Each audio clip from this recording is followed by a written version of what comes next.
Thank you so much for having me. Shout out to my brother, the most amazing Remy Dairo. We have an incredible history spanning over 16, 17 years. He is the leader when it comes to all things productivity, and it's an honor to be here. So thank you. Can I go on? Can I proceed? Yeah, welcome. Yes, please go ahead. Thank you. Okay, awesome. Please bear with me. I'm actually sitting in my car. My company is managing retreats for clients at the beach, so I had to sit in my car while my guys are getting that done. Alrighty. So good, whatever time zone you're in. Hi. I hope you can hear this broadcast, even though the federal government has suspended Twitter. So that's a very interesting conversation, but we'll not get into that. So I'm supposed to be talking about how to maximize your team and maximize your staff for productivity. So I think the first question, entrepreneurs need to ask themselves is, are we measuring, or let me put it this way, are we measuring efficiency, or are we measuring effectiveness? And I say that because a lot of businesses prior to the pandemic and the great reset that has caused a lot of businesses to go virtual, a lot of organizations have been structured for efficiency. So we wanted situations where, our staff, we're having board meetings, we're having strategy sessions, we need to be able to see our teams and da-da-da-da-da. But now that model has been disrupted because a lot of people are no longer congregating. And of course, the pandemic made it a lot easier for people to just work remotely. And now organizations are finding it very hard to catch up simply because they built a brick and mortar business, quote unquote, with brick and mortar structure.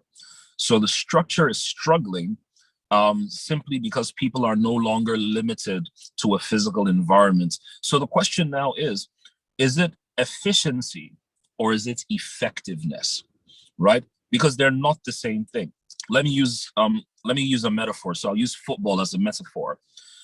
If a team is playing football and they had, in every game, they had 20 shots at goal, 20 shots at the target.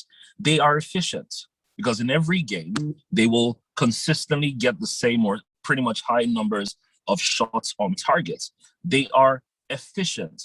But effectiveness is we got 20 shots at target, but in every game, we score 10 goals. That is 50% effectiveness compared to the efficiency. So what organizations have been doing is shots on target, shots on target, shots on target, shots on targets, as opposed to measuring how many goals did we score, right? So the goal now for entrepreneurs, for business owners, is to be able to say, how do we make our people more effective? Especially now that they are not limited to a system that monitors efficiency. Because if we have consistent shots on target, and we're only converting one shot per game, we're not effective. So how do we raise our goals from 1 goal a match to 2 goals a match to 5 goals a game to 10 goals a game to 10 goals? You know what I mean? That our effectiveness is commensurate to our efficiency. I hope this is resonating so far. So the point is, how do you drive people? Because now, I mean, think about it.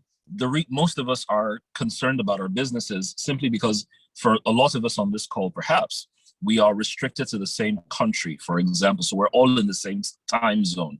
But what do you do when you're working with people in 4 different time zones? I mean, the US alone has at least 6 different time zones in the same country.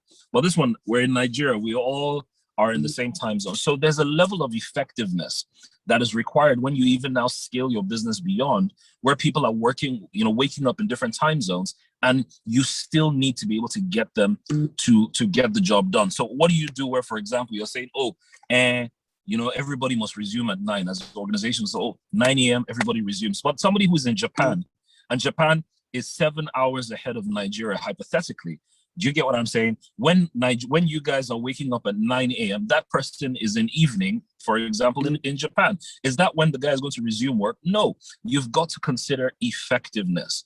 If you say, oh, we all have to resume at the same time, but there's somebody who is in the US and he's 6 hours behind. So your 9 a.m. is this 3 a.m. Do you expect that guy to be awake at 3 a.m. to work? So it's no longer just about measuring efficiency. It's now about measuring effectiveness. So if we want our staff to be a lot more engaged, a lot more productive, we need to be able to we need to be able to manage and allow the business environment work for us. You know what I mean? We've got to be able to adapt the business environments to work for us. So staff productivity, first off, as I'd like to reiterate, is now about effectiveness, no longer about efficiency. Now, another thing that we need to be able to think about is, as entrepreneurs, as CEOs, is how do we get our teams, right? How do we get our teams to be able to consistently deliver a high standard of work or a high standard of quality? Many organizations are now suffering from the fact that because we're no longer central in a location, quality has dropped.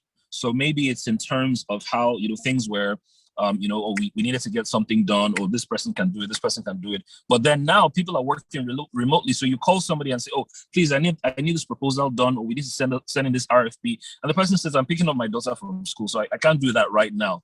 I need to do that in another 2 hours, or whatever the case may be, right? So now we've got to get into standardization, because if we want to make our teams more effective, we've got to be thinking about how do we become more standard? How do we build more templates? How do we use tools? How do we use technology? And I find that a lot of organizations are tech resistant. I mean, thank God for Zoom, which allows us to have meetings, but a lot of organizations are actually tech resistant. You know what I mean? So you've got to be able to embrace technology. You've got to be able to standardize the results that you want your people to use, if you want them to become a lot more performance oriented. Another thing that I think that would be very valuable when it comes to managing your team, right?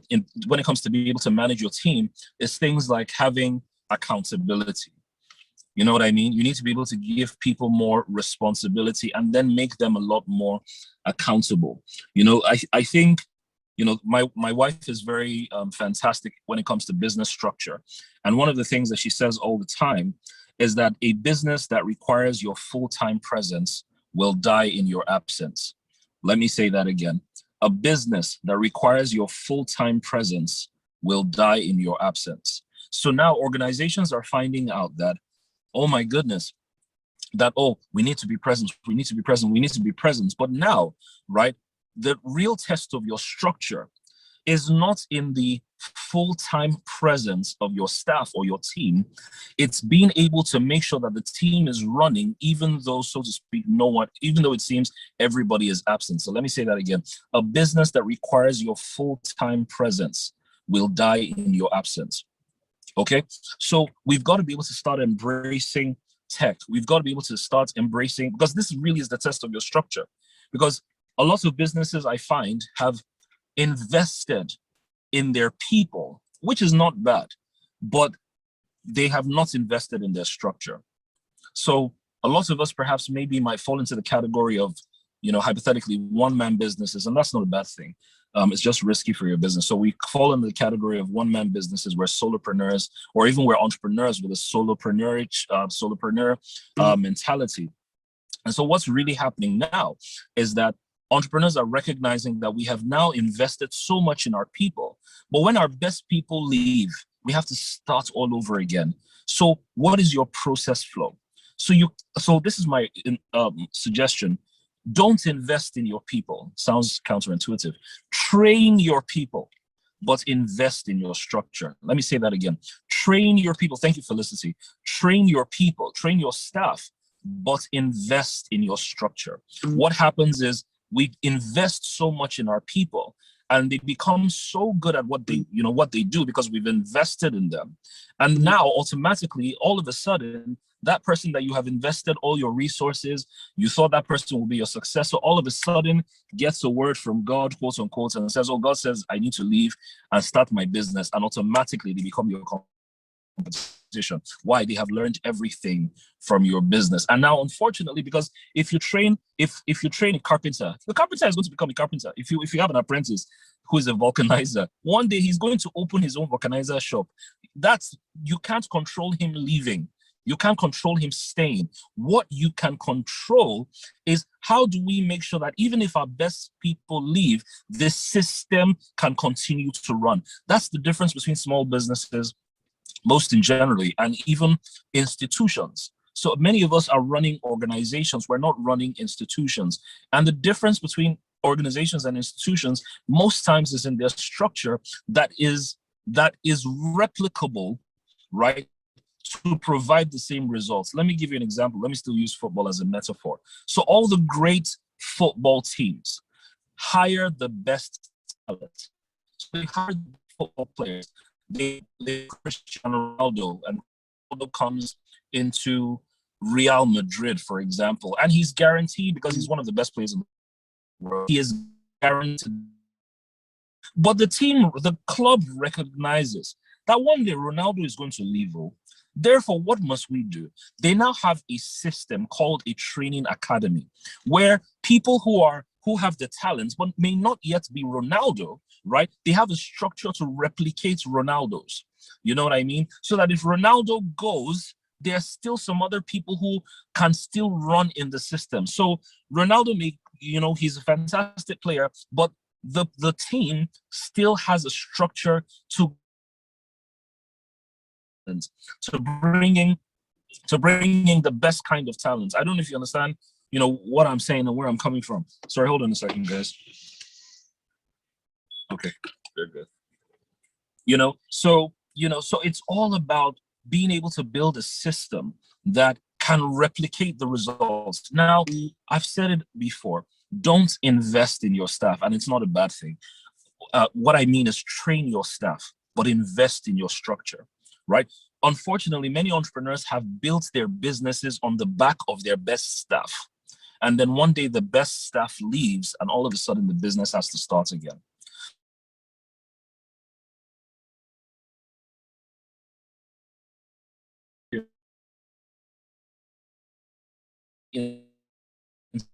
It's like, okay,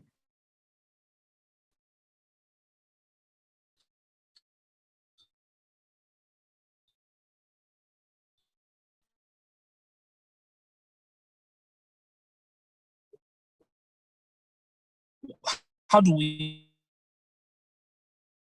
okay, we now recognize, okay, thank you, right? We now recognize that we were building our business on the back of the Ronaldo's ability to sell, the ability to break the ice, the ability to be able to, to convince clientele, as opposed to building a system that allows our other marketers to be able to sell like the Ronaldos in our team that have now left. That's when you now realize that, oh my God, we don't have a script. We don't have a framework for sales calling. So what you now need to do is now listen, for example, to how the best players do it, or you as the boss, to say, when people call, this is how we call. When you call the client, you say something like this. Let me give you an example. Hi, my name is Stave Harris, and I'm calling from education. Am I speaking to first name? So this is the script, this is the framework as an example. Hi, my name is, in brackets, insert first name, calling from company. Am I speaking to insert client's first name? We're building the framework. If the client says yes, you say, hi, first name, client's name. Hi, clients. Sorry, I'm a little distracted. Hi, clients.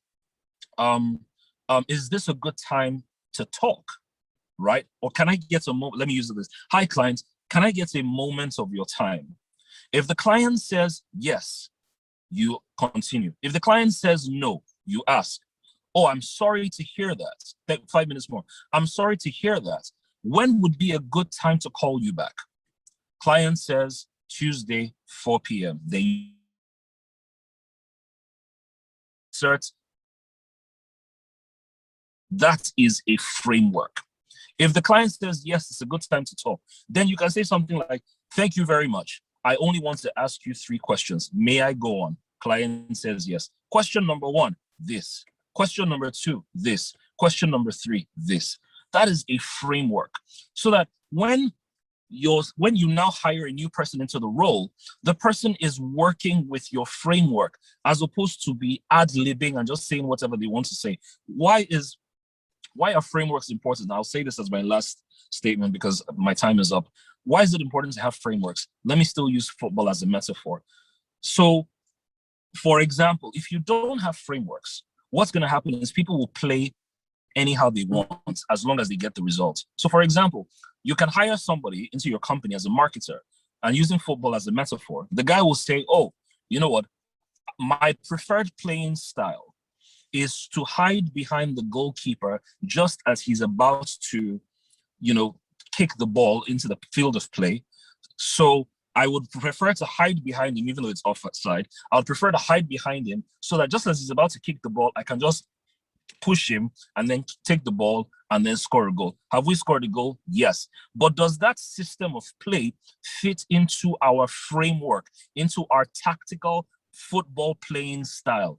No, it does not, because our football playing style is 4-3-3 or 4-2-3 or 4-3-2-1. So we cannot have you playing the way you want to play. You have to play according to the way the system works. And a lot of this is the responsibility of the decision maker, of the leader, of you who's watching, on how you can get your staff to be much more productive, so that you can become a lot more profitable. With these few points in mind, I hope I've been able to convince you and not to confuse you. All right, moderator, you have the floor. Thank you so very much, Steve. That was powerful. Now we understand why you were listed or featured on Forbes Africa in 2019. Thank you so much. Yes. That's very fantastic. So, does anyone have any question for him? I noticed someone was asking, how do you invest in structure instead of your staff? I don't know if that question has been answered or you want it emphasized more. Well, I think I already touched that significantly, but basically, go and get experts. Structure, yes, you can build process by yourself, but it's always better. It's like structure is like the foundation of a building. You may have an idea of how the building blocks should sit, but you need to go and get an architect or a supervisor or a professional that will help you build. Nobody who's trying to build a house will now say, is it not just to do floor plan and bring piles and bring bricks together? No, you get a professional, or else the building that you're building will crumble one day.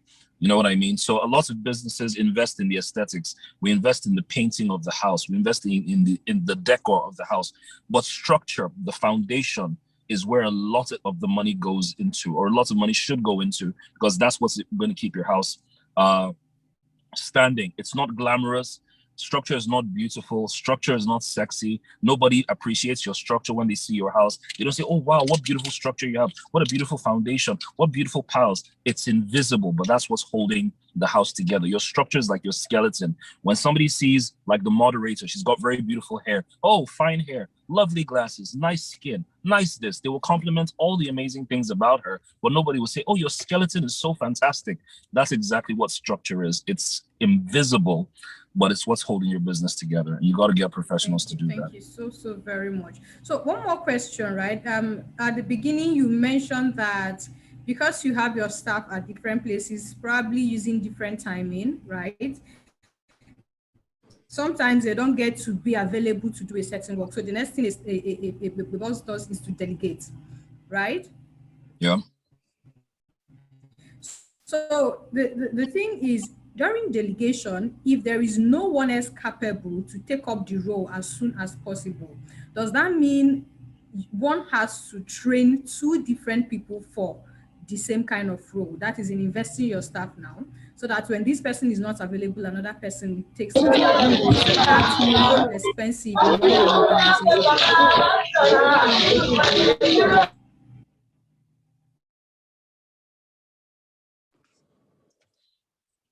Yeah, I can hear you. Somebody's in the market. Oh, okay, yeah, sorry for that. Did you understand the question? Yeah, yes, I did. I did. And I think it's sensible to do that. Every institution has backups.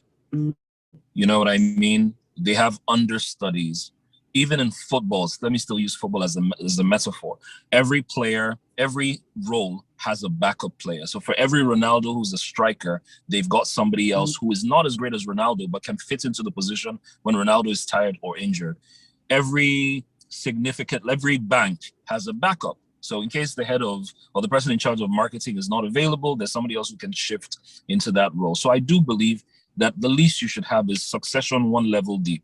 So for every role, and this is what again separates the kind of business you're trying to build. If you're trying to build a small business, then you know that it's only relative on you. But then remember, because now the rules of work have changed. So a lot of the roles and the responsibilities you have, many times you'll be surprised, they can actually be outsourced. So you can save money from hiring a staff that you keep and you have to pay consistently and outsource the role or outsource the responsibility to somebody who will give you the results. So my question is, what do you really want? Do you want somebody who's just going to be available? Please, we need to get this proposal done now, now, now, now, no, I need you at this meeting now, now, now. Or do you want the person who can deliver results? That's why I said at the beginning, is it efficiency that we want, or is it effectiveness? If it's effectiveness, if I can be effective by showing up for 1 hour and giving you all the results you want, so I'm not spending time coming, because you can come to the office and spend the whole day and get nothing done, or you can get something done and only show up for 1 hour in the office. So we've got to be able to decide the kind of organization we want. Do you want to be an efficient organization where I want to be seeing your face, be there, be there, be there, let me be seeing you, let me be seeing the money that I'm paying you for, or am I going to pay you for the results? Which is where you now need to be able to even think about how we compensate. So for example, in Nigeria, we generally compensate, we pay per month. For example, in America, you pay per hour. So if you work 2 hours, you get paid 2 hours. And that whatever you're getting paid for is based on the results you're delivering on, not your presence. That's why I said efficiency versus effectiveness, but it depends on the kind of organization you want to build. Absolutely. Thank you very much for that. Please, just a minute. Joseph, please, can you make the question brief? Thank you. All right. Thank you, Steve. Loved your session. Short and punchy. Thank you. All right. So question is, we're all footballers, whether by commentary or by playing. Yes. All blues. So don't mention blues here. All blues, all blues. Go ahead. So quickly. You kept mentioning players like Ronaldo. Real Madrid buys Ronaldo, Juventus buys Ronaldo, and you see again why the big boys will remain big, because they can afford, to buy these very expensive players. Now, bringing it down to your business, for you to hire a good hand, you will need money. So I run a logistics company, and when I started with nothing. But I found out that to get the best dispatch riders, just like a Ronaldo, just like a Lionel Messi or Aguero now going to Barca, you need money to poach the best riders to your place. Now, the scenario or my question is, you don't have the money, you are a startup company, you believe so much in your vision and your structure that you have built, and you believe it will grow, but you don't have money to hire the best hands. How do you get around that so that your business can be effective, not efficient? So sometimes, again, still staying with the football metaphor, sometimes you might need to hire somebody for 1 season who automatically, by being in your team or in your team, raises the squad profile, raises their effectiveness. So it's like a situation where you bring maybe Zlatan Ibrahimovic, because you know that your guys are Rashford, Martial, they're young boys, they're not taking this thing seriously. You need somebody who will shake them up, who they will fear, who they will respect. They bring a Zlatan, and Zlatan comes in and just by his force of personality drives the team to a new level of work. And ultimately, you know that he's gonna go. You know what I mean? You know that you can't build long-term with a Ronaldo who is at his peak. that guy is just, he's now, he's at his peak, and he's just going to see how he can get the highest bid for as long as he can until he fades away, right? But again, it also depends, still using football as your metaphor, is what kind of business are we running? Are we building an Ajax where we have an academy that is great, that can churn out the best players, so to speak, where we will ultimately make a lot of profits because they're potential superstars, but they've not yet blown. So we can make as much money from them as possible. We don't have to pay them too much, but they're already showing the skills. But once in a while, you might have to do for your business to say, okay, we can't win the league. Please forgive the football metaphor. We can't win the league with academy or squad players or young players. We need a few alpha males. So we will have to spend that budget.